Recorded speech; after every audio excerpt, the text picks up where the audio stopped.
നമസ്കാരം. നമ്മൾ രമേശ് ചെന്നിത്തലയെ സംബന്ധിച്ചിടത്തോളം രമേശ് ചെന്നിത്തലയ്ക്ക് ലഭിക്കേണ്ട സർക്കാർ രൂപീകരിക്കുമ്പോൾ കിട്ടേണ്ട ഗുണങ്ങളെക്കുറിച്ചും അദ്ദേഹത്തിന് കിട്ടേണ്ട പ്രാധാന്യത്തെക്കുറിച്ചുമൊക്കെ നമ്മൾ കഴിഞ്ഞ ഒരു വീഡിയോയിൽ സംസാരിച്ചിരുന്നു. എന്നാൽ നമ്മളിപ്പോൾ ആലോചിക്കുന്നത് KC വേണുഗോപാൽ എന്ന് പറയുന്ന നേതാവ് എത്രത്തോളം അസംതൃപ്തനാണ് എന്നുള്ളതാണ് നമ്മൾ മനസ്സിലാക്കേണ്ട ഒരു കാര്യം.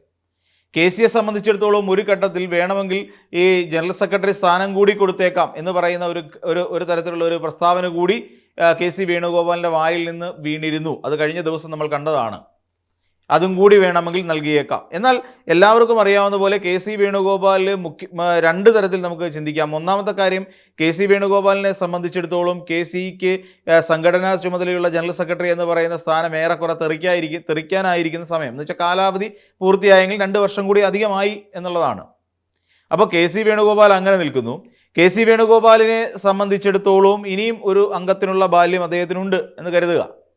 അപ്പം ഇനിയും അടുത്ത ശ്രമം എന്ന് പറഞ്ഞാൽ അദ്ദേഹത്തിന് ഒരുപക്ഷെ ഹൈക്കമാൻഡിൽ നിന്ന് കിട്ടിയ ഉറപ്പ് അവിടെ മല്ലികാർജ്ജുൻ ഖാർഗെ സ്ഥാനം ഒഴിയുന്ന മുറയ്ക്ക് AICCയുടെ അധ്യക്ഷനാക്കി അദ്ദേഹത്തെ മാറ്റുമോ അല്ലെങ്കിൽ മാറ്റും എന്ന് പറയുന്ന ഒരു ഉറപ്പ് അദ്ദേഹത്തിന് ലഭിച്ചിട്ടുണ്ടോ എന്നുള്ളതും കണ്ടറിയണം.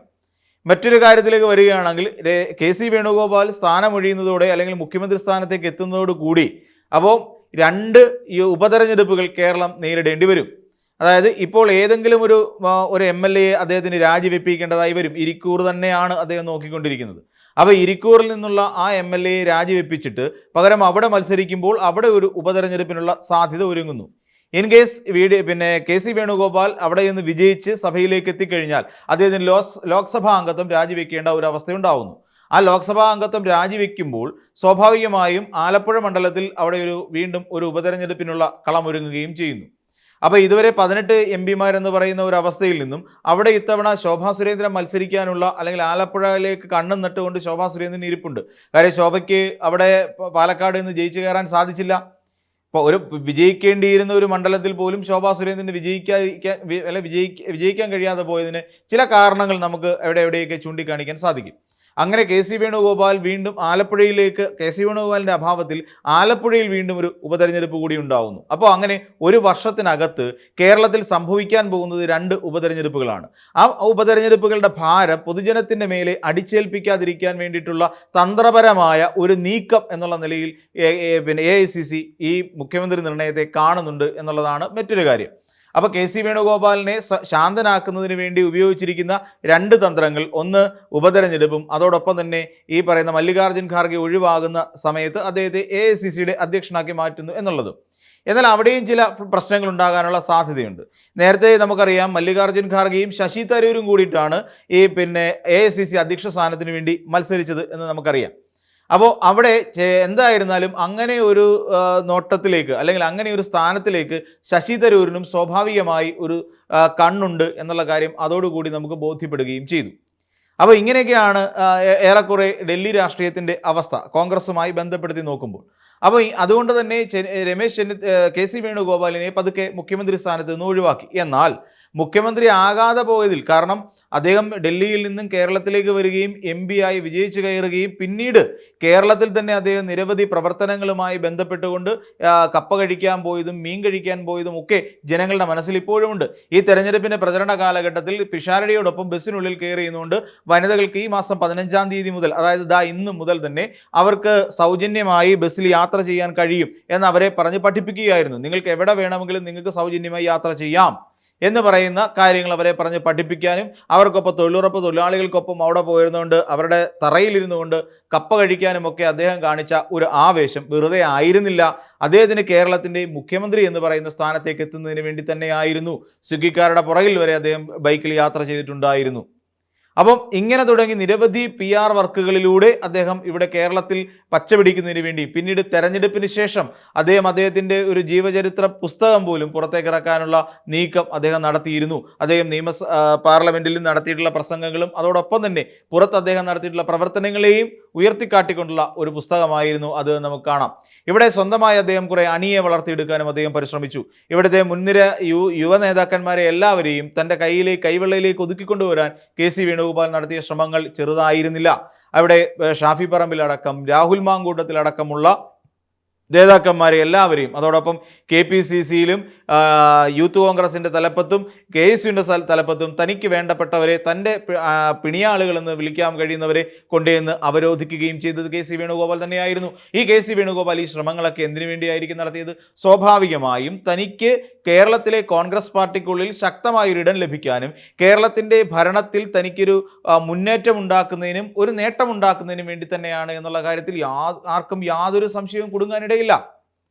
അപ്പോൾ അങ്ങനെ നിരവധി സാഹചര്യങ്ങൾ സ്വയം സൃഷ്ടിച്ചെടുത്തുകൊണ്ട് ഇവിടെ വലിയൊരു അണികളെ രൂപീകരിക്കുകയും പ്രവർത്തകരെ രൂപീകരിക്കുകയും ചെയ്ത ഒരു നേതാവാണ് KC വേണുഗോപാൽ. ആ KC വേണുഗോപാലിൻ്റെ കയ്യിൽ നിന്നാണ് ഇപ്പോൾ മുഖ്യമന്ത്രി സ്ഥാനം നഷ്ടപ്പെട്ടിരിക്കുന്നത്. അപ്പോൾ തീർച്ചയായും KC വേണുഗോപാലിനെ സംബന്ധിച്ചിടത്തോളം ഒരു പ്രശ്നമുണ്ട്. അദ്ദേഹത്തിന് വലിയതായ ബുദ്ധിമുട്ടുകളുണ്ട്, അസംതൃപ്തിയുണ്ട്. അതുകൊണ്ട് തന്നെ ആ അസംതൃപ്തിയെ മറികടക്കാൻ നേരത്തെ പറഞ്ഞ പോലെ രമേശ് ചെന്നിത്തല ആഭ്യന്തര വകുപ്പ് ചോദിച്ചിട്ടുണ്ടെങ്കിൽ KC വേണുഗോപാൽ തനിക്ക് താല്പര്യമുള്ള അല്ലെങ്കിൽ തൻ്റെ ഇഷ്ടക്കാർക്ക് കൊടുക്കാൻ വേണ്ടിയിട്ട് ആഭ്യന്തര വകുപ്പും റവന്യൂ വകുപ്പും ധനകാര്യവും ടൂറിസം തുടങ്ങി ആരോഗ്യം തുടങ്ങി വളരെ സുപ്രധാനമായ വകുപ്പുകളാണ് ഇപ്പോൾ ചോദിച്ചു വെച്ചിരിക്കുന്നത്. അതായത് തനിക്ക് വേണ്ടപ്പെട്ടവർക്ക് വേണ്ടി ഇത്രയും വകുപ്പുകൾ തന്നാൽ നമുക്ക് വേറെ പ്രതിസന്ധികളില്ലാതെ മുന്നോട്ട് പോകാം. ഇത് കൂടാതെ ഷാഫി പറമ്പിൽ എന്ന് പറയുന്ന തൻ്റെ ഏറ്റവും അടുത്ത ഇഷ്ടക്കാരനായ ചെറുപ്പക്കാരനെ കൊണ്ടുവന്ന് KPCCയുടെ അധ്യക്ഷ സ്ഥാനത്തിരുത്തുകയും വേണം. ഇതാണ് KC വേണുഗോപാൽ AICCക്ക് മുന്നിൽ വെക്കാൻ പോകുന്ന നിർദ്ദേശങ്ങളെന്നാണ് അറിയാൻ കഴിയുന്നത്. അപ്പോൾ KC വേണുഗോപാൽ എന്ന് പറയുന്ന നേതാവിന് കേരളത്തിൽ നടക്കുന്ന ഈ ഭരണവുമായി ബന്ധപ്പെടുത്തിക്കൊണ്ട് ആ ഭരണത്തിന് അല്ലെങ്കിൽ ആ മന്ത്രിസഭയ്ക്കുള്ളിൽ തനിക്ക് വ്യക്തമായ ഒരു മുന്നേറ്റം അല്ലെങ്കിൽ ഒരു മെജോറിറ്റി ഭൂരിപക്ഷം ഉണ്ടാക്കിയെടുക്കണം എന്ന് KC വേണുഗോപാൽ വല്ലാതെ ആഗ്രഹിക്കുന്നുണ്ട്. ആ ആഗ്രഹത്തിൻ്റെ പിൻബലത്തിൽ തന്നെയാണ് തനിക്ക് വേണ്ടപ്പെട്ട കുറച്ചധികം ആൾക്കാരെ മന്ത്രിമാരായി, അതും വളരെ സുപ്രധാനം, നമുക്കറിയാം കേരളത്തെ സംബന്ധിച്ചിടത്തോളം ആരോഗ്യവകുപ്പ് ആണെങ്കിൽ തന്നെയും റവന്യൂ വകുപ്പ് ആണെങ്കിൽ തന്നെയും അതോടൊപ്പം ടൂറിസവും ആരോഗ്യം എല്ലാ വകുപ്പുകളിലും ഈ പറയുന്ന അദ്ദേഹം ഉയർത്തിയിരിക്കുന്ന ധനകാര്യ വകുപ്പ് ഏറ്റവും പ്രധാനപ്പെട്ട വകുപ്പാണ്. അപ്പോൾ ഈ വകുപ്പുകളെല്ലാം തന്നെ തൻ്റെ വേണ്ടപ്പെട്ടവർക്ക് വേണ്ടിയിട്ട് ഇദ്ദേഹം ആവശ്യപ്പെടുന്നുണ്ട്. അതോടൊപ്പം അദ്ദേഹം ഉയർത്തുന്ന മറ്റൊരാവശ്യം പുതിയ തലമുറയ്ക്കും യുവാക്കൾക്കും അതോടൊപ്പം വനിതകൾക്കും പ്രാതിനിധ്യമുള്ള ഒരു മന്ത്രിസഭ ഉണ്ടാക്കുക എന്നുള്ളതാണ് അദ്ദേഹം ഏറ്റവും ഒരു പ്രധാനപ്പെട്ട ആവശ്യമായി മുന്നോട്ട് വെക്കുന്നത് എന്ന് നമുക്ക് കാണാം. അപ്പോൾ ഈ രീതിയിൽ തനിക്ക് തന്നെ ആയിരിക്കണം മന്ത്രിസഭയ്ക്കുള്ളിൽ ഒരു പിടിപാട് ഉണ്ടാകേണ്ടത്. കാരണം ഒന്നും രണ്ടുമല്ല 46 MLA-മാർ തനിക്കൊപ്പം നിന്നിരുന്നു. ഇപ്പോൾ സിംപ്ലി പറഞ്ഞു കഴിഞ്ഞാൽ ഈ 46 MLA-മാരും എന്തുകൊണ്ടാണ് KC വേണുഗോപാലിനൊപ്പം നിന്നത് എന്ന് ഏറെക്കുറെ മനസ്സിലായി കാണുമല്ലോ. KC എന്ന് വെച്ചാൽ സമൂഹം ഹൈക്കമാൻഡാണ്. KC പറയുന്നതാണ് രാഹുൽ ഗാന്ധി കേൾക്കുക, KC പറയുന്നതാണ് പ്രിയങ്ക ഗാന്ധി കേൾക്കുക, KC പറയുന്നതാണ് മല്ലികാർജ്ജുൻ ഖാർഗെ കേൾക്കുക, സോണിയാഗാന്ധി വരെ കേൾക്കുക. അപ്പോൾ ഇങ്ങനെ താൻ പറയുന്നത് കേൾക്കാൻ തയ്യാറായി നിൽക്കുന്ന അല്ലെങ്കിൽ താൻ പറയുന്നത് കേൾക്കുമെന്ന് ഉറപ്പുള്ള ഒരു പറ്റം ഹൈക്കമാൻഡ് എന്ന് പറയുന്ന ഒരു ടീം അവിടെ അവശേഷിക്കുന്നു. അപ്പോൾ അതുകൊണ്ട് തന്നെ ഈ പറയുന്ന 46 MLA-മാരൊപ്പം നിൽക്കുന്നു. കാര്യം എന്താ? ഈ MLA-മാർക്ക് എല്ലാവർക്കും ആവശ്യം മന്ത്രിസ്ഥാനം തന്നെയാണ്. ആ മന്ത്രിസ്ഥാനം KC വേണുഗോപാൽ അവർക്ക് ഉറപ്പ് നൽകുകയും ചെയ്യുന്നുണ്ട്. ഇതാണ് നമ്മൾ ഇവിടെ മനസ്സിലാക്കേണ്ട ഒരു കാര്യം. അപ്പോൾ അതുകൊണ്ട് പിന്നെ തന്നെയുമല്ല, ഷാഫി പറമ്പിൽ എന്തുകൊണ്ടാണ് KCയുടെ അടുത്ത് നിൽക്കുന്നത്? നമുക്കറിയാം VD സതീശന് ഷാഫി പറമ്പിൽ ആശംസയൊക്കെ അറിയിച്ചു. നമ്മളെല്ലാവരും കണ്ടതാണ് ഫേസ്ബുക്കിൽ. അതോടൊപ്പം തന്നെ രാഹുൽ മാങ്കൂട്ടത്തിലും ആശംസ അറിയിച്ചിട്ടുണ്ട്. അദ്ദേഹം വീഡിയോ ചെയ്തിട്ടുമുണ്ട്.